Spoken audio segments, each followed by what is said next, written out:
Hello, serum total protein estimation. You might have come across this test. A doctor may order a serum total protein test as part of routine health checkup, right? So you in the morning you give the blood sample, usually the arm, and results are given to you, say about after 12 hours. What are the factors that affect person's protein levels?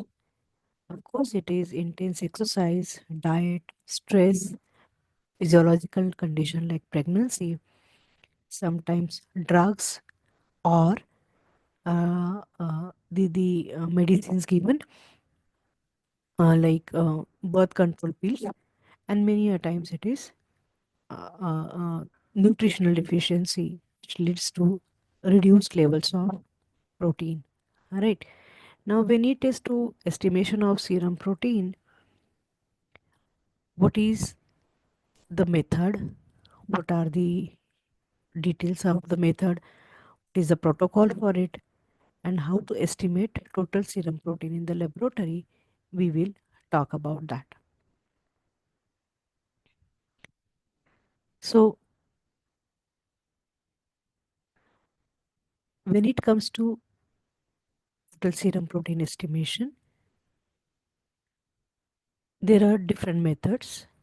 The most preferred and commonly used method is biuret method for protein estimation.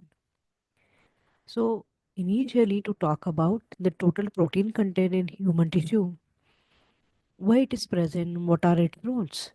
Of course, it is present in all the tissues, including blood, and it is important in s- having various functions of the body, like maintaining the osmotic pressure of the blood vessel, maintaining the pH of the plasma, transport of various metabolites. Various enzymes are there which are proteinic in nature.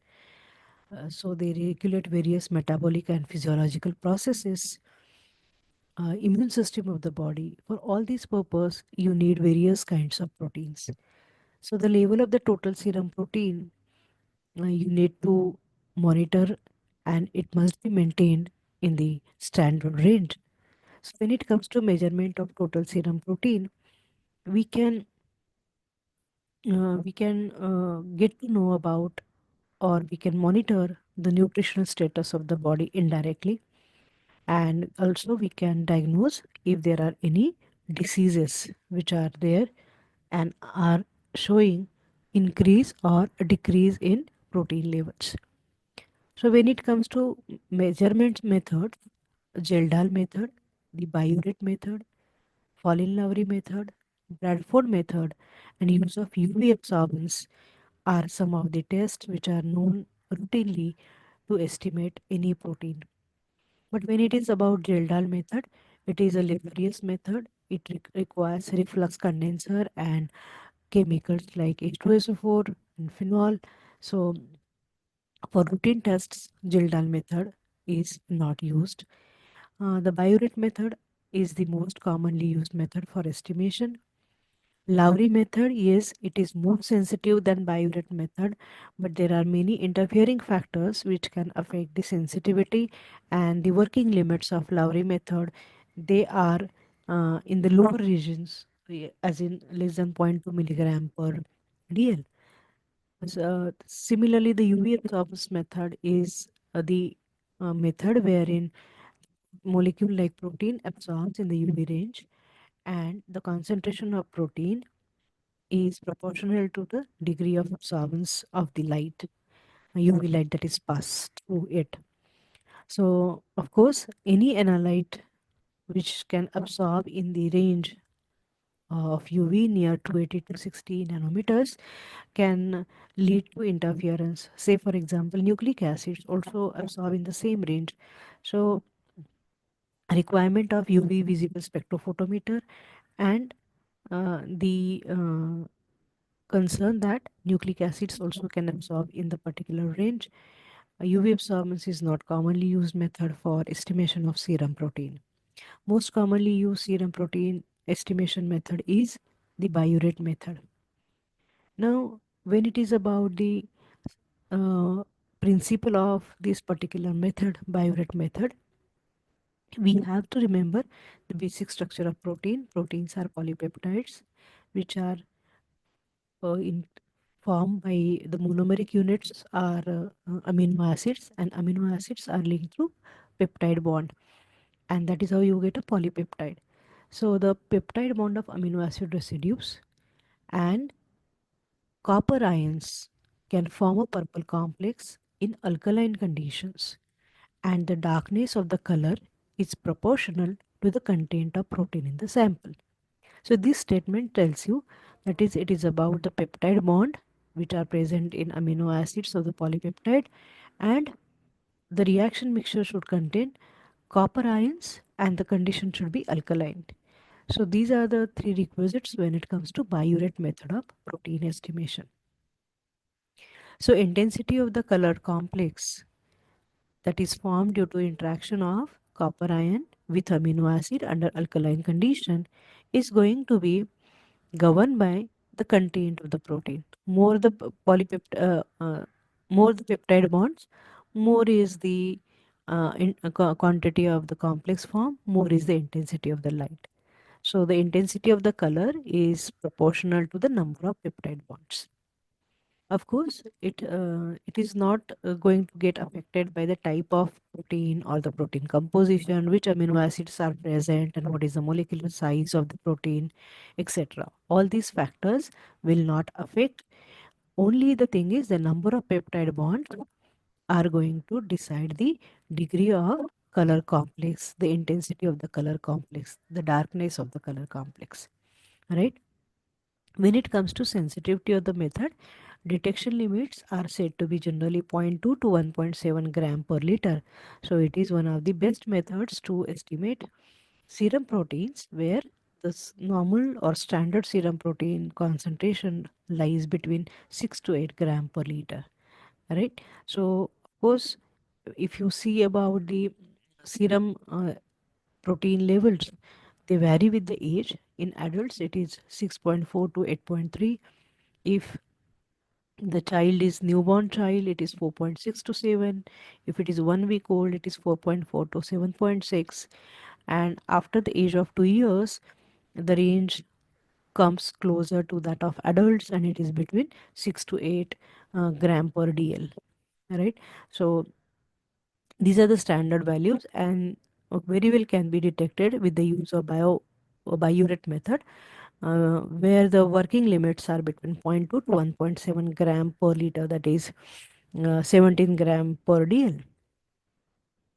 Now let's look into what is the biuret reagent.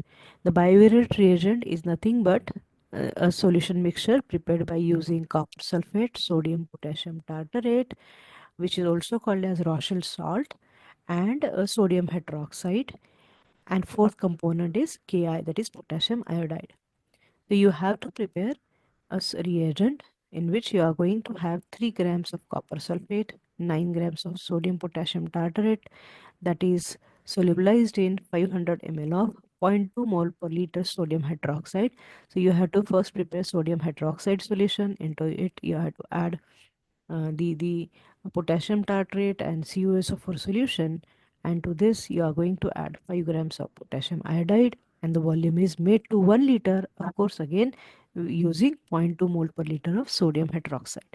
So this copper sulfate ion, so copper sulfate is going to provide Cu ions, then the sodium hydroxide provides the alkaline conditions, and stabilization is done by Ki and potassium tartrate. So this is the reagent composition. The reagent is commonly stable under room temperature conditions for over a 1 year period of time. However, if during preparation the purity of water is not checked, then it may lead to cloudiness, and that is going to be of uh, going to cause the errors in estimation, because the estimation is done by colorimeter or spectrophotometer. So biuret reagent can be prepared using deionized water or you can say the glass distilled water, and then it can be stored very well for over a period of year or so. So when you are talking about preparation of reagent, the second thing comes is to estimate the efficiency of the reagent, for which you have to prepare the standard graph, standard assay of the mm, sample analyte. So sample analyte here is protein. So when you are going for standard assay, you have to use serum albumin. The standard preparation is available on the market. You have to get that powder, prepare its solution in buffer, and uh, the concentration would vary from 1 to 5 milligram per ml, etc. And then add the reagent to that, incubate at 37 degrees Celsius for 10 minutes, and take the absorbance using colorimeter. And actually, when you are doing this, you should get a exponentially growing straight line curve. As you increase the concentration of serum albumin, you should get increase in the absorbance value. The absorbance is measured at 540 nanometers. Now, when it comes to estimation of serum protein, this standard graph is just to check the efficiency of the reagent. But at the time of estimating serum protein, you have to take the blood sample of the patient. Then you have to separate the plasma level or serum from it and use it for estimation. Commonly, blood that is taken from the patient is centrifuged and the plasma is separated, which is used for uh, analysis of protein in the given sample. Now, if you see in the table, the slide shows the table where you are seeing the assay procedure. So wavelength is 520 to 560 nanometers. Width size is given to be 1 centimeter. Now here what are the requirements? You need reagent, you need distilled water, you need sample, and you need standard. Now the reagent blank, sample, and standard additions are to be done as per the table, and incubation is done for 10 minutes at 37 degrees Celsius, and then you have to take the absorbance at 540, or you can say 520 to 560 nanometer range. The lambda max is to be found out where it gives the highest absorbance, and you have to note down the absorbance values. Now, absorbance value for reagent blank, absorbance value for sample, and absorbance value for standard, that is the calibrator provided, whose concentration is known. That acts as a reference solution. So it is something like N1V1 equal to N2V2. So normality and volume, that ratio you have studied and you have used it many a times. Similarly here, absorbance and concentrations are correlated. So concentration of sample and concentration of standard. So that is sample and standard. Out of these two, the concentration of standard is known and concentration of sample is to be detected. But when you are adding the reagent to both, the absorbance of both the samples can be observed and noted. So absorbance of sample and absorbance of standard are now known to you. Concentration of standard is known to you. So concentration of sample you can very well find out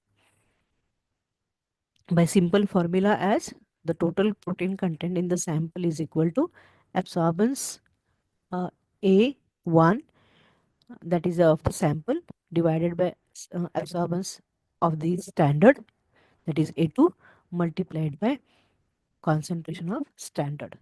So this will give you total protein content or concentration of protein in the sample. So this is a simple experiment to perform. Now when it comes to the principle and working of this, to what kind of color it will develop when you add the reagent, biuret reagent protein sample. Now this slide shows you the gradation of color intensity with content of the protein. So slight blue color, purple violet color uh, change you get when you add reagent, biuret reagent to protein solution and incubate it at 37 degrees for 10 minutes. More the concentration of protein, more the content of protein, darker is the color of the reagent after incubation. Now here, this slide also shows you the concept what biuret does mean. Now if you look at, there are two structures shown. Below is the structure of urea molecule, which is the commonly known to you as a byproduct of protein metabolism. So here you have C double bond O NH2 NH2. This is the basic structure of urea molecule. Now when this urea is treated at 180 degrees Celsius, it would give you a structure where two urea molecules will join and this complex structure will get formed. So this is referred to as biuret. Now when you talk about biuret test, what is the connection and why it is called biuret, we will discuss it in the next slide. Till then you have to remember that in the biuret reagent you have copper sulfate which provides Cu plus 2 ions, you have NaOH that provides alkaline medium, and you have Rochelle salt or sodium potassium tartrate that stabilizes the Cu plus ions which are required to give you the colored complex, right? So let's go to the next slide and see how it works. So when it comes to any polypeptide, what you are going to have, the one amino acids is linked to another amino acid through CONH bond. Any one amino acid, if you see, the general formula includes central carbon molecule. At one side you have NH2, at another end you have C double bond O, and then the R group is there, and on the fourth arm of carbon you have hydrogen. So CH R NH2 C double bond O. This is one amino acid. This is structure of another amino acid. But when these two amino acids they link together, they are linked together by peptide bond, that is CONH bond. Alright. Now so when a protein solution is treated with biuret reagent, what happens is the copper ions in the biuret reagent they form coordinate complex with the peptide bond. This is the structure that shows the formation of coordinate complex between copper ions and the NH group of peptide bond of CONH. The CONH or the peptide bond, the NH part of it is forming a bond with copper ion. That is how a coordinate complex gets generated, and this is responsible for, this is actually a green color complex which absorbs blue which absorbs I'm sorry, this is a blue color complex that absorbs green color and gives you the absorbance in the range 540 nanometers. So if you look at the spectrum, you have in the visible region, that is 400 to 700 nanometers, you have the spectrum, the dark purplish color, then blue, green, yellow, orange, and red from 400 to 700 nanometer. So when you add a biuret reagent to protein and incubate, the interaction between copper ions and that of the peptide bond is going to give you formation of coordinate complex, which is going to be a purple violet color complex, and the intensity of this complex is going to be proportional content of amide bonds. More the bonds, more the amino acids in the peptide, more is going to be the interaction between Cu plus and the peptide, and more is going to be the color or darkness of the uh, solution. uh, that is how you are going to get more and more dark solutions, and the absorbance of that solution is to be measured to know the quantity of the protein present in a given sample. So it is a kind of um, uh, simple experiment where the reagent, biuret reagent, is interacting with the mm, uh, peptide component of the uh, peptide bond of the polypeptide and forming coordinate complex and gives you purple color. Now this is the assay procedure. To see, this is the initial tube when you have taken the mm, biuret reagent and sample is added to it. After incubation, if proteins are present, you will get such a purple color color of the solution. the intensity of this solution is proportional to protein content. More the protein content, darker is the intensity. So if you try to plot the graph, you should get increase in the absorbance values at 540 nanometer with increase in the concentration of protein. So if you have say uh, 8 10 tubes of having different concentrations of protein in it, for example, there is no protein to tube number 1, then 1 uh, uh, gram per dl, 2 gram per dl, like that, 12 gram per dl, and to that you add the reagent and incubate it at 37 degree and take the colorimetric reading, you should get increasing values of the absorbance. As you are seeing in this, it begins somewhere at zero point 0.2, and for a tube having 10 gram per dl of protein, you are having about zero point 0.6 absorbance. So exponentially increase in the absorbance is seen with increase in the concentration. So quantity of the protein and the absorbance, they are related. So absorbance at 540 nanometer is directly proportional to the concentration of protein. Now when you talk about the assay parameters, you are going to use the wavelength 540 nanometers, commonly that is used, but of course every time when you are going for the assay, you should check the lambda max, that is the wavelength at which the test sample is giving you highest absorbance. Of course, for this particular test, that is biuret test for protein estimation, the range wavelength range is between 520 to 560 nanometers. The best is found to be 546 nanometers. The sample volume and the reagent volume, that is what you are going to use. Incubation time is about 10 minutes. Incubation temperature is 37 degrees Celsius, and the relationship is a linear relationship. This is what is the standard graph that you would prepare and have ready with it. And when you are putting the absorbance of your sample on this graph and correlate with the concentration, you can find, or else you can use the formula, that is A1 upon A2 into C2 is equal to C1, that is absorbance of sample upon absorbance of standard into concentration of standard. This multiplication will give you the value, that is quantity of the protein in the given sample. So when comes to the estimation, are there any factors that can interfere with the results? Yes, if it is to be talked about, it is very important to see whether the serum that you are using for analysis is clear or not. If it is very turbid, then it may interfere with the process. The turbid serum may be due to lipemia. So here you can keep the serum blank and eliminate the extra absorption that is caused by lipemic condition. Second, error to lipemia can be reduced by adding urea to the biuret reagent, and the concentration that is found to be useful is about 6 mole per liter of urea can be added to the reagent, and the error caused by lipemia can be reduced. Of course, potassium cyanide is another thing which can be added to the solution to decolorize the biuret reagent, or by extraction of lipids from the sample. So the interfering component is lipid, so you may remove the lipid, so there is no turbid condition and no error in the results can be observed.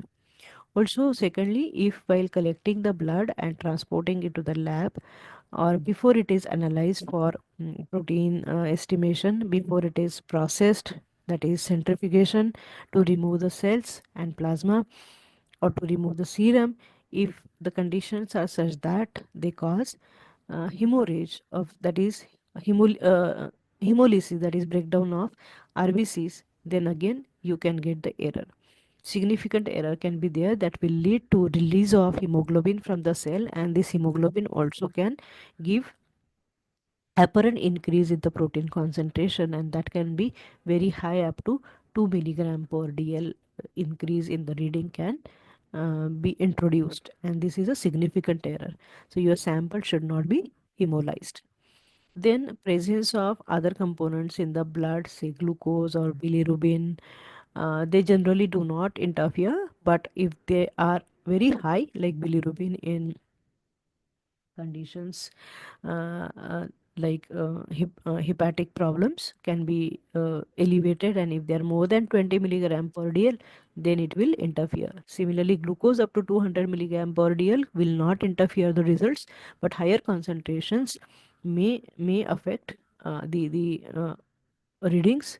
And so if the person is diabetic and glucose levels are high, you will have to uh, take care to remove these interfering elements from the sample.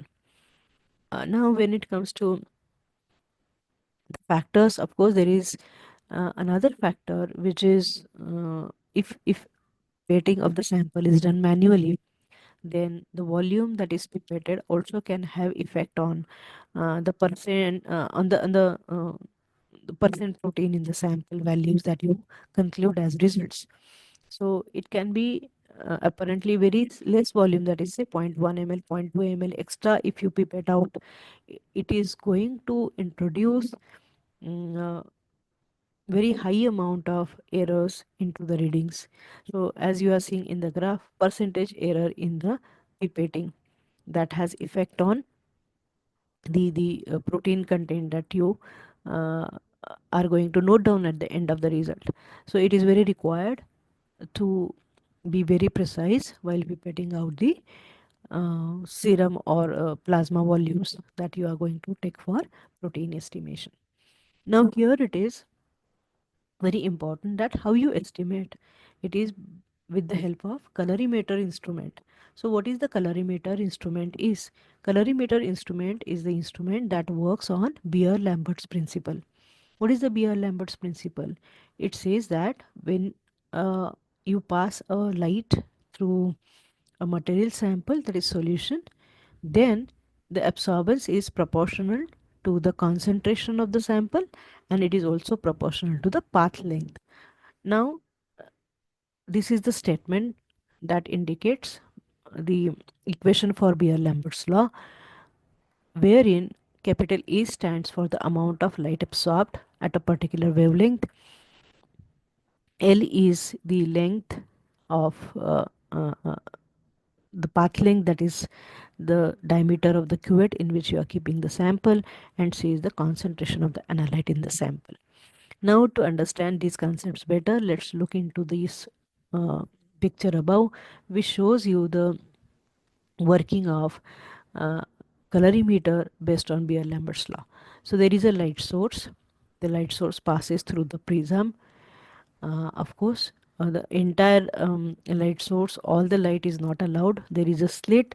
That slit allows the selection of a small, precise focus beam that falls on the prism, and from that, it is going to uh, be channelized to the sample, which is kept in a cuvette, a glass cuvette. If the white light is used in the colorimeter, you are going to use the glass cuvette. But when it is on the similar principle, spectrophotometer works. And if you are using UV light in the UV spectrophotometer, the cuvettes are made up of quartz. But here in colorimeter, you are using visible light, and the cuvette is a standard cuvette is 1 centimeter diameter glass cuvette, in which you are going to keep the sample analyte to be uh, studied or analyzed, that is the sample solution. The incident light, that is I0, and the light that is emerging out of it is I. So some amount of light will be absorbed, some will be transmitted, as we all know. So how much of light is transmitted, that needs to be measured. So total transmittance can be calculated with the ratio of I0, I upon I0. What is the relationship between transmittance and absorbance? Absorbance is equal to negative log of T value. So with this relation, you can find out what is the percent transmittance or what is the amount of absorbance.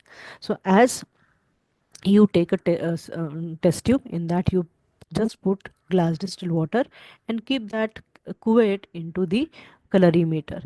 So light will pass I0 will be almost equal to I, or vice versa, I will be almost equal to I0, because your water sample is very clear. But to that, if you add, say, a drop of milk, the turbidity will increase, and then I0 and I will not be same. The light that is coming out will be less. Some amount of light will be absorbed due to presence of some solute in it. So that absorbance will be proportional to amount of solute. More the absorbance, you can say it is due to more amount of the solute. So concentration of the solute will decide the amount of the light absorbed, and that is what is stated in this equation. So A is proportional to C, that is concentration. Absorbance A is proportional to C. C is the concentration of analyte, and A is proportional to L. L is the path length, that is the diameter of this cuvette, the distance that light has to pass to the solution. Can you imagine, if this cuvette is 10 centimeter diameter, then the distance that light has to travel is more, and more amount of light will be absorbed by more solute particles, or more amount of solute present in that. So the light emitted will be, the light transmitted will be less. So the diameter of the cuvette also is one of the important factors. However, commonly it is 1 centimeter diameter cuvette, so it remains constant. So A is proportional to L, A is proportional to C. So proportionality constant that you add, which is referred to as molar extension coefficient and shown by the sign epsilon. So here A is equal to molar extension coefficient into path length into concentration of the analyte. That is how the statement comes. And if you put the graph of concentration versus absorbance, this kind of a straight line graph you get, which fits the equation y is equal to mx plus c.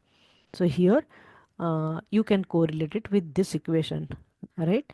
So the uh, Beer-Lambert's law, uh, when you are going to apply it to a sample solution, the absorbance shall increase with increasing concentration of the analyte, and that would fit the equation as y is equal to mx plus c, where m is the slope of this graph line, right?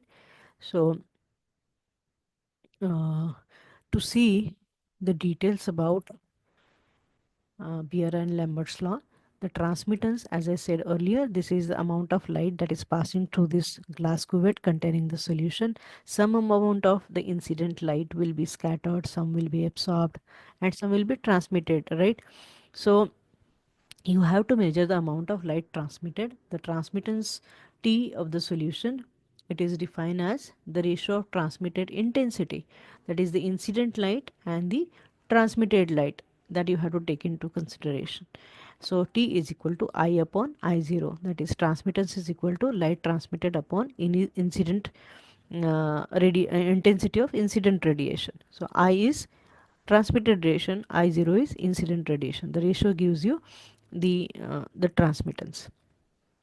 Now it is more commonly expressed as percentage values.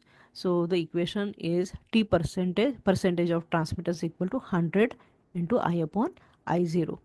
So 10%, 20%, like that. So up to 100%, or if it is without percentage, then you can say it as the values of T will range between 0 to 1. What is the relationship between transmittance and absorbance? So absorbance is equal to log to the base 10 I0 upon I, or other way you can state it as A is equal to negative log to the base 10 of T.